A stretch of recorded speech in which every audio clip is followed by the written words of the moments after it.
আজকে সেই বাড়িটা ভেঙে ফেলা হচ্ছে। ডক্টর ইউনূস নিজেই ওখানে চলে গেছেন তার সমন্বয়কদের সাথে দিয়ে, উপদেষ্টাদের সাথে নিয়ে। আমি দেশের মানুষের কাছে আজকে বিচার চাই।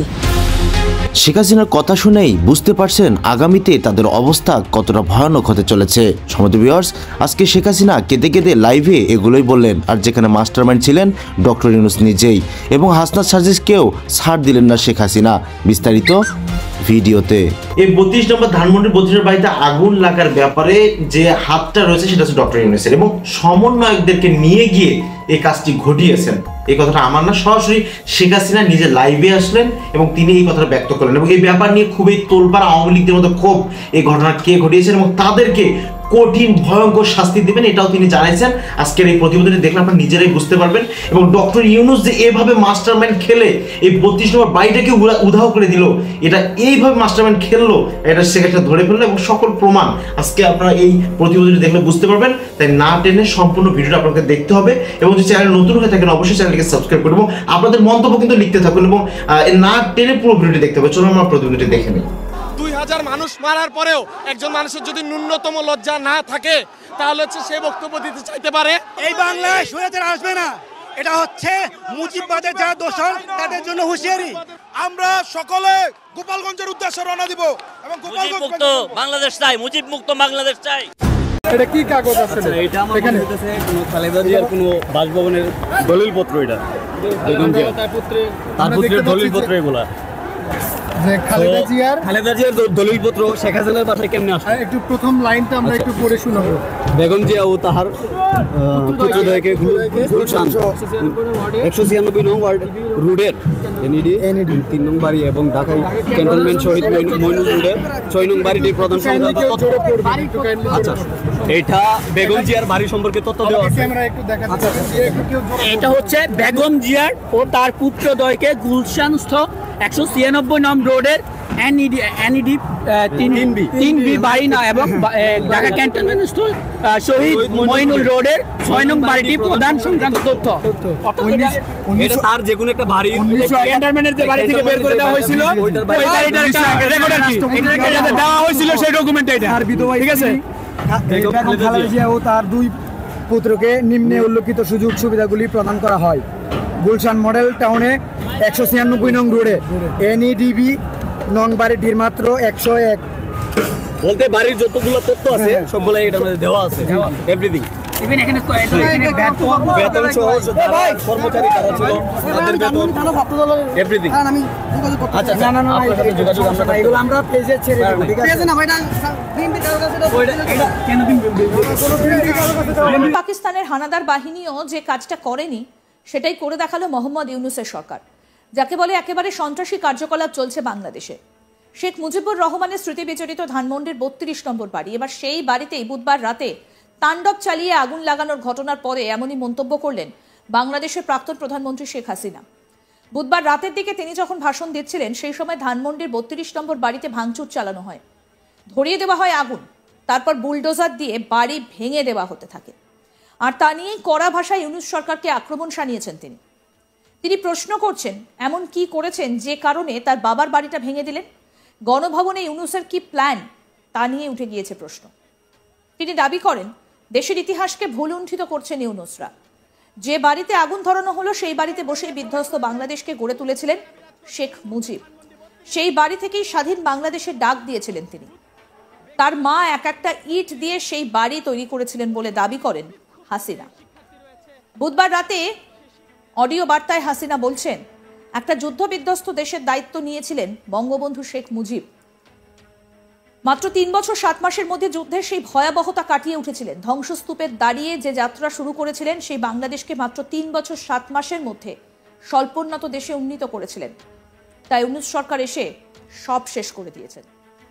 কি বলেছেন বাংলাদেশের প্রাক্তন প্রধানমন্ত্রী শেখ হাসিনা তার অডিও বার্তায়, শুনুন। আজকে সেই বাড়িটা ভেঙে ফেলা হচ্ছে কেন? বাড়িটার কি অপরাধ? ওই বাড়িটাকে কেন এত ভয়? আমি তো আমার নিজের জন্য কিছু করতে যাইনি। একমাত্র 32 নম্বর বাড়িটা, সেটাও তো আমি জনগণকে দান করে দিয়েছি। আমরা 2 বোন, আমাদের ছেলে মেয়ে, 5টা ছেলে মেয়ে, রানার আমার, তারা চাকরি করেছে, পড়েছে, লেখাপড়া শিখেছে। অক্সফোর্ড, হার্ভার্ড, LSE অথবা লন্ডন স্কুল, বিভিন্ন জায়গা থেকে তারা ডিগ্রি পেয়েছে। তারা নিজেদের যোগ্যতায় ডিগ্রি নিয়েছে। তাদের জন্য তো আমি কিছু করিনি। তারা নিজের লেখাপড়া শিখে নিজের পায়ে দাঁড়িয়েছে। আমি তাদের একটা কথাই আমরা দুই বোন বলেছি আমাদের ছেলে মেয়েদেরকে, যে তোমাদের জন্য কোনো সম্পদ রেখে যেতে পারবো না, তোমাদের শিক্ষাটাই হবে তোমাদের একমাত্র সম্পদ। এবং তারা তাই করেছে। সেইভাবেই তারা লেখাপড়া শিখে সেইভাবে জীবনযাপন করে। আমি তো আমার নিজের জন্য কিছু করতে যাইনি। একমাত্র 32 নম্বর বাড়িটা, সেটাও তো আমি জনগণকে দান করে দিয়েছি আমরা দুই বোন। হ্যাঁ, জাতির পিতা পরিবারের নিরাপত্তা দেওয়ার জন্য একটা আইন করা হয়েছিল, সেই সূত্রে একটা বাড়ি রেহানাকে থাকতে দেওয়া হয়েছিল। আর আমার স্বামী, তিনিও চাকরিজীবী নিউক্লিয়ার সায়েন্টিস্ট ছিলেন, তার একটা বাড়ি 5 নম্বরে, যেটা জয়পুতুলের। আজকে সেই বাড়িও পুড়িয়ে দেওয়া হয়েছে, রেহানার বাড়িও লুট করা হয়েছে। আর গণভবন তো সরকারি, সেটা ভাঙা চোরা লুটপাট 2 হাতে লুট করা হয়েছে। এমনকি ডক্টর ইউনূস নিজেই ওখানে চলে গেছেন তার সমন্বয়দের সাথে দিয়ে, উপদেষ্টাদের সাথে নিয়ে। আর 32 নম্বর, এটা তো আমরা কোনো ব্যক্তিগতভাবে ব্যবহার করিনি। মিউজিয়াম সারা বিশ্বের অনেক বড় বড় নেতারা এসেছেন, রাষ্ট্রপ্রধান এসেছেন, সরকার প্রধান এসেছেন, ওই বাড়ি ভিজিট করেছেন। আজকে সেই বাড়িটা ভেঙে ফেলা হচ্ছে কেন? বাড়িটার কি অপরাধ? ওই বাড়িটাকে কেন এত ভয়? আমি দেশের মানুষের কাছে আজকে বিচার চাই, আমি দেশের জনগণের কাছে বিচার চাই। বলুন আপনারা, আমি কি আপনাদের কিছুই করিনি? আমি কি আপনাদের অন্ন বস্ত্র বাসস্থান চিকিৎসার ব্যবস্থা করে দেইনি? আপনাদের ঘরে আলো জ্বালিনি? আপনাদের ছেলে মেয়ে লেখাপড়া শিক্ষার ব্যবস্থা করিনি? রাস্তাঘাট, পুল, ব্রিজ করে আপনাদের যোগাযোগের ব্যবস্থা, কর্মসংস্থানের ব্যবস্থা করে দেয়নি? তাহলে কেন এই অপমান? কেন এই বাড়িটা ভাঙা হবে? এই বাড়ি থেকে তো স্বাধীনতার ঘোষণা দিয়েছিলেন জাতির পিতা, আর স্বাধীন দেশ হয়েছিল বলেই তো আজকে বাংলাদেশ এত উন্নত হয়েছে। তাহলে এই বাড়ি কারা ভাঙে? আমি আপনাদের কাছে, দেশের জনগণের কাছে বিচার চাই। আমি ছাত্র সমাজের কাছে এটা বলবো, যে যারা বিভ্রান্ত করে তোমাদেরকে বিভ্রান্তির পথে নিয়ে গিয়েছিল, ওই সাধারণ ছাত্রছাত্রীদের প্রতি তো আমাদের কোনো রাগও নেই, কোনো অভিযোগও নেই। কারণ আমি জানি তোমাদের এই বয়সটাই এরকম, কিন্তু সকলে তো এর মধ্যে ঢুকে নেই। তো যারা আজকে এই ধরনের ধ্বংস করছে, যারা মানুষ তারা তো চিহ্নিত হবে। এখানে সাধারণ ছাত্রছাত্রীদের কোনো দায়বদ্ধতা নেই। কাজে আমি মনে করি যে এর থেকে সাধারণ ছাত্রছাত্রীদের দূরে থাকা ভালো। এদের ধ্বংস যজ্ঞে যেন অংশ না নেয়, বরং লেখাপড়ার পরিবেশ ফিরে আসুক, আরো উন্নত জীবন তোমরা পাও, আমি সেই দোয়াই করি। কিন্তু যে ইতিহাস আমাদের রক্তের অক্ষরে লেখা, সেই ইতিহাস ভুললে পরে নিজেদের অস্তিত্ব থাকবে না। সেই ইতিহাস ভুললে পরে আমরা বিশ্বে মাথা তুলে দাঁড়াতে পারবো না, চলতে পারবো না। 15 আগস্টের পরে আমরা পারতাম না। জাতি হিসেবে পরিচিত ছিল এই দেশ, ভিক্ষার জাতি হিসেবে পরিচিত ছিল, প্রাকৃতিক দুর্যোগের দেশ হিসেবে পরিচিত ছিল। আমি সেখান থেকে বাংলাদেশকে উন্নত করে উন্নয়নের রোল মডেল হিসেবে সারা বিশ্বে বাংলাদেশের সম্মান নিয়ে এসেছিলাম।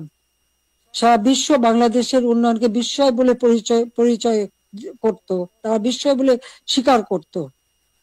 কিন্তু 2024 সালের এই আগস্ট মাস থেকে আজকে বাংলাদেশ আবার সেই ধ্বংসের দেশ।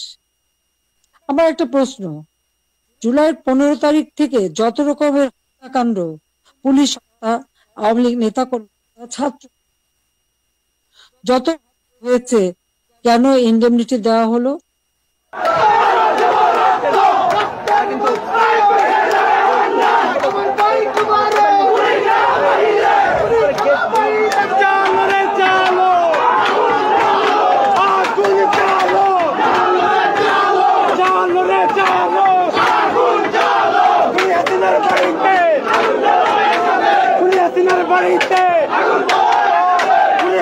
বাড়িতে